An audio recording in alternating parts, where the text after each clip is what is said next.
voudrais vous remercier déjà pour commencer, Monsieur le Président, d'avoir invité un membre de l'Office qui, effectivement, avec une députée, Yvonne Le Dain, nous avons commis un rapport sur la sécurité numérique. Et donc, c'était intéressant d'en parler, mais surtout de partager notre expérience qui n'est forcément que partielle. Et vous qui êtes spécialiste de la question, je serais très heureux de vous entendre et de me poser des questions qui montreront qu'on n'a pas été jusqu'au bout du sujet, tant il est vrai que éventuellement c'est difficile d'y arriver. Voilà, donc j'ai un propos introductif d'un petit quart d'heure, puis on va réserver un petit peu de temps aux questions-réponses qui nous enfonceront un petit peu dans notre méconnaissance du sujet. Voilà, donc votre invitation d'aujourd'hui m'honore beaucoup, je vous l'ai dit, car vous êtes reconnus tous comme des spécialistes mondiaux de la sécurité numérique, alors que je ne suis que co-auteur d'un récent rapport de l'Office parlementaire d'évaluation des choix scientifiques et technologiques. Il faut peut-être que je m'arrête sur cet office. Vous savez ou vous savez pas, que le Parlement a fait le choix dans les années 80, début des années 80, de se doter d'un office parlementaire bicaméral, autant de députés que de sénateurs, pour traiter en amont de la loi, de la fabrique de la loi finalement quelque part, eh bien, les questions scientifiques et technologiques, ce n'est pas donné à tout le monde de défricher tous les sujets. Vous savez qu'on aborde, loi après loi, des sujets totalement différents. Et donc, qu'il y ait un office qui traite et qui travaille de ces sujets technologiques ou scientifiques, ça va de la sécurité numérique, mais à la loi de fin de vie, en passant par l'énergie nucléaire, etc., etc. Il y a des tas de sujets qui ont une connotation technologique et il faut qu'ils soient traités en amont. Nous faisons des rapports qui sont lus, nous l'espérons, par le maximum de parlementaires, ou tout au moins par les parlementaires intéressés, et qui travailleront et qui participeront à l'élaboration de la loi. C'est le rôle de l'Office, et j'ai l'honneur d'en être membre, de l'avoir présidé, mais on est un peu comme chez les jésuites, tous les 3 ans ça tourne, et le président devient vice-président, ou même pas, et voilà, ça tourne, et ça marche très bien comme cela. Toujours est-il que votre invitation témoigne de votre ouverture d'esprit, ce qui est une grande qualité de mon point de vue. Elle illustre aussi votre curiosité à travers la question implicite que vous m'avez posée, c'est-à-dire savez-vous faire un zoom arrière, hein, c'est la question implicite que vous m'avez posée et je vais m'expliquer tout au long de mon intervention. Car c'est bien de cela qu'il s'agit. Vous autres professionnels de la sécurité numérique, vous êtes souvent conduits à vous demander si le souci de sécurité qui vous anime est partagé et jusqu'à quel point par d'autres professionnels, par des hommes politiques, par des chefs d'entreprise, par des journalistes, par l'usager lambda, dont nombre de jeunes, d'étudiants, etc. Le zoom arrière que je vous propose de rétablir devant vous s'arrêtera d'abord sur les hommes politiques, bien entendu, pour distinguer plusieurs catégories entre ceux-ci, puis sur les journalistes et enfin sur les chefs d'entreprise.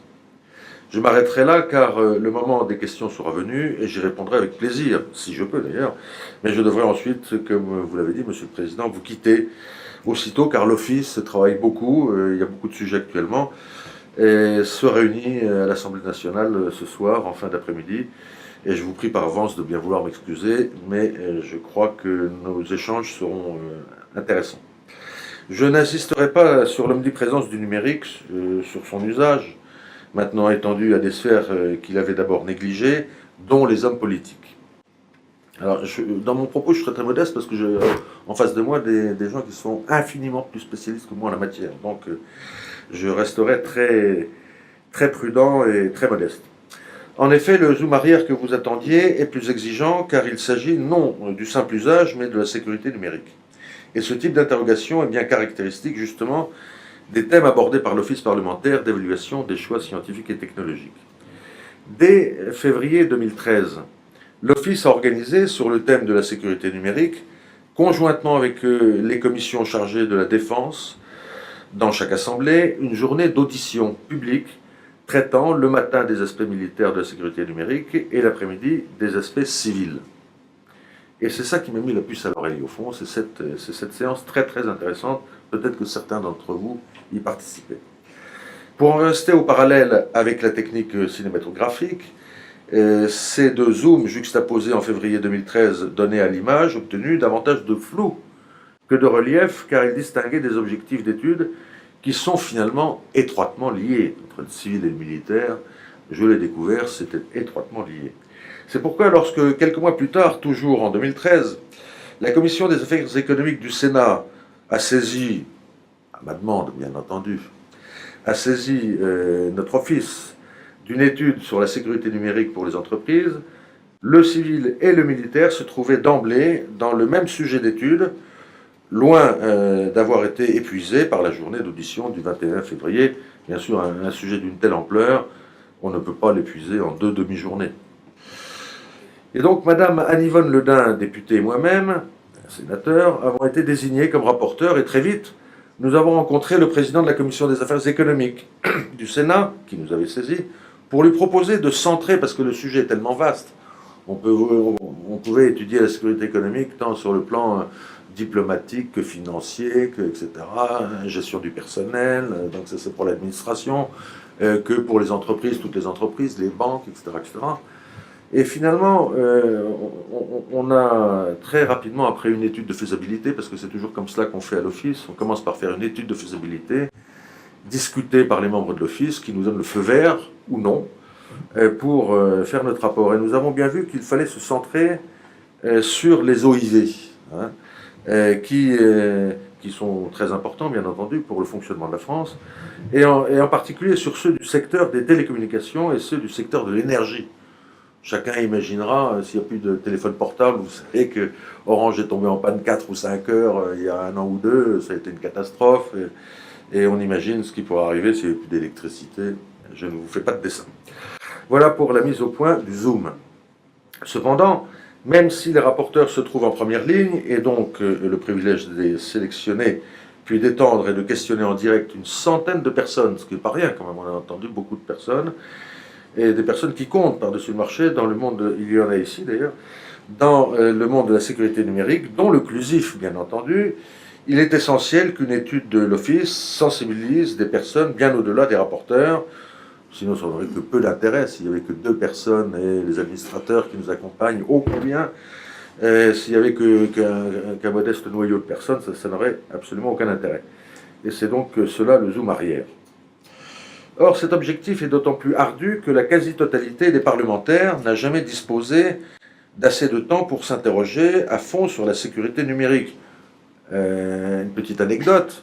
Vous vous souvenez, chacun se souvient de Jacques Chirac, qui était président de la République, on l'aime ou on l'aime pas, peu importe, ce n'est pas la question. Mais quand on lui demandait ce que c'était qu'une souris, il ne savait pas. Un président de la République ne savait pas ce que c'était qu'une souris. C'est tout, j'en dis pas plus. Ah, oui, on est toujours embêté. Pardonnez-moi. Hop. Voilà. Or, l'Office le fait pour eux, mais à condition que les rapports soient lus, bien entendu. De plus, les parlementaires qui ont approché le thème du numérique, à travers des rapports non axés sur la sécurité numérique elle-même, n'entendent pas voir leurs travaux remis en cause. Je n'ai bien, donc il y a la diplomatie dans tout cela, ne fût-ce qu'à travers le fait de faire apparaître qu'ils ont pu traiter du numérique en omettant l'aspect essentiel de la sécurité. Et au-delà des travaux des parlementaires, leurs habitudes, anciennes ou nouvelles, sont à observer. En effet, il n'a pas été évident pour tout le monde de, comme on dit, se mettre au numérique.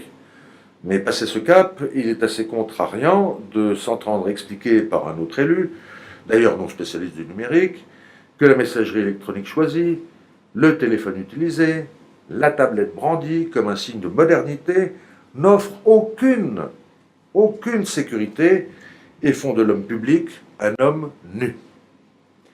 Pour mieux sensibiliser mes collègues, je suis allé, au cours des auditions, jusqu'à organiser, par 2 fois, des séances de démonstration, de prise de contrôle d'un ordinateur personnel ou de mon téléphone personnel, et j'ai pu constater, sur ce point, comme sur d'autres, qu'il demeure toujours assez difficile, même dans un monde numérique, de convaincre d'une évidence une personne qui n'entend pas l'être. Je veux dire par là convaincre au point de modifier le comportement de l'interlocuteur. En effet, il ne suffit pas de signaler que telle messagerie offre une confidentialité nulle pour que son abonné se retire. Il ne suffit pas de proposer un téléphone sécurisé pour son détenteur, pour que son détenteur comprenne que cette sécurisation exige un autre téléphone sécurisé à l'autre bout de la ligne, comme l'interlocuteur et qu'il accepte une ergonomie différente de celle d'un téléphone grand public. Une autre anecdote. Nous avons visité, au-delà des 100 auditions, et plus, beaucoup d'entreprises de sécurité numérique. Et en particulier Thales. On ne va pas chez Thales, on ne sait rien de la sécurité numérique. Et on nous disait que finalement, ces téléphones d'un autre type, qui cryptent la voix ou les messages qu'on peut envoyer, effectivement, ça demande, c'est pas immédiat, ça demande 30 secondes de plus, etc., etc. Ça marche pas bien. Et les présidents de la République et les ministres ne s'en servent pas. De même que la candidate à la présidence des États-Unis, qui a envoyé ses mails sur son truc personnel, ce qui d'ailleurs paraît-il était interdit, mais enfin peu importe. Ça aurait été même permis, que ça ne changeait rien. Et donc, voilà, c'est véritablement un sujet de préoccupation, puisque nos plus hauts responsables, eux-mêmes, eh bien, ne se servent pas de tout cela. Que dire des journalistes? Sont-ils plus réceptifs? C'est pas si sûr. Ne sont-ils pas encore plus branchés numériques que les politiques? Ne sont-ils pas mieux informés? Les journalistes rédigent de plus en plus d'articles faisant état d'incidents importants sur la sécurité numérique, d'actes de piratage, d'actions d'espionnage à grande échelle, de menaces sur les libertés publiques et individuelles. Et pourtant, il est étonnant de relever à quel point des barrières étanches semblent s'élever entre l'article à la une, celui de la page 6, de la page 23, ou du supplément du même numéro d'un journal, et a fortiori entre les numéros successifs de ce journal dans le temps. Tout semble se passer comme si les journalistes avaient renoncé, j'exagère peut-être un peu, mais il faut être provocant de temps en temps, tout semble se passer comme si les journalistes avaient renoncé eux-mêmes à lire leurs journaux, occupés qu'ils sont à les écrire, d'où la difficulté de les sensibiliser à ce qu'ils ont écrit. Pour ceux qui estiment que j'exagère un peu, non, je leur soumets comme un jeu la petite énigme suivante. Comment se fait-il que, contrairement à ce qui est la routine quotidienne observable, l'AFP, qui n'est pas loin d'ici, n'a jamais accordé une seule ligne, une seule dépêche à la parution du rapport sur la sécurité numérique, en dépit de sollicitations répétées du secrétariat de l'Office, constatant avec étonnement cette lacune. Bien plus, la publication d'un communiqué de presse par la secrétaire d'État en charge du numérique, que nous avons été voir, à qui nous avons présenté notre rapport, Madame Axelle Lemaire, notant, la qualité de ce rapport et manifestant dans ce communiqué la volonté de s'inspirer de certaines de ses recommandations pour rédiger le grand projet de loi sur le numérique annoncé depuis plus de 2 années. Et ce communiqué n'a pas non plus ému l'agence France Presse. Il est vrai qu'il s'agissait de la nouvelle d'une vraie naissance et non de celle d'un faux décès. Pourtant, des publications spécialisées ont signalé la parution du rapport de l'Office, certains s'étonnant même que cette parution soit curieusement passée inaperçue.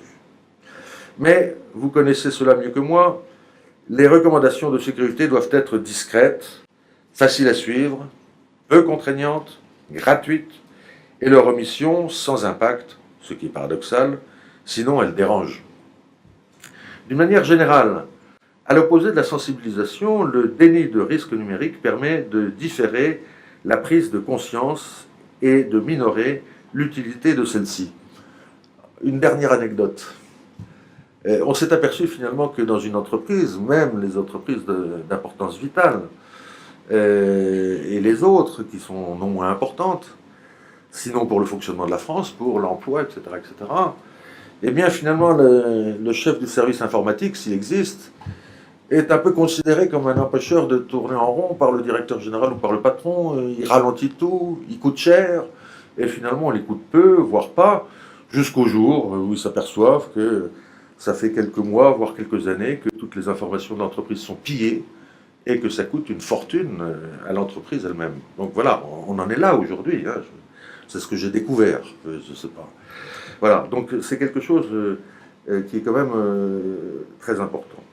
C'est ainsi que, interrogé sur son imprudence à établir sa vie privée sur Twitter ou Facebook, un adolescent déclara lui-même, le plus souvent, qu'il n'a rien à cacher.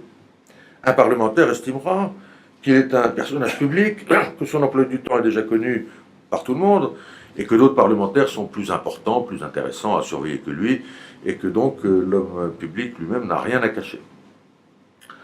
Remarquez que ça remonte de loin, parce que nos rois non plus estimaient qu'ils n'avaient rien à cacher, ils avaient une vie publique.